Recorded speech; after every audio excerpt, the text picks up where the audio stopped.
yolundan dönmədiniz, yağılara inmədiniz, məşəl olub sönmədiniz.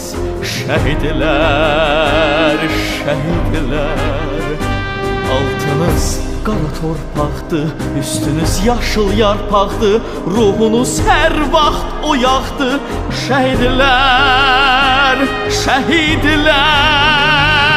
Anamız Azərbaycan, hər birimiz sənə qurban, uğrunda keçdilər candan.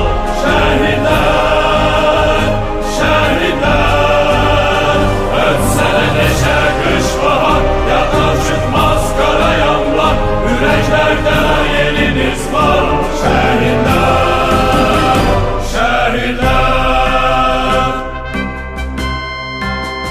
Axın, axın gəlir ellər, əllərdə qan qərənfillər, sizi unutmur nəsillər.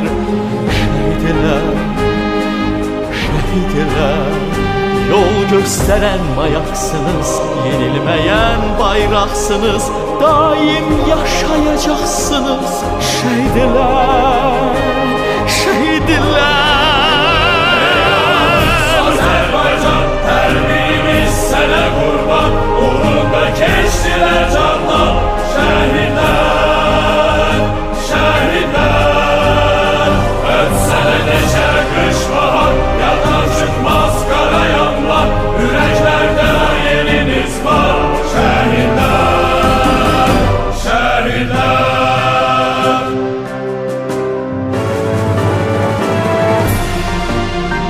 Yağı durdu qəsdimizə, qoşun çəkdi üstümüzə, aman vermədilər sizə. Şəhidlər, şəhidlər, şəhidlər. Ey anamız Azərbaycan, hər birimiz sənə qurban, uğrunda keçdilər canlar.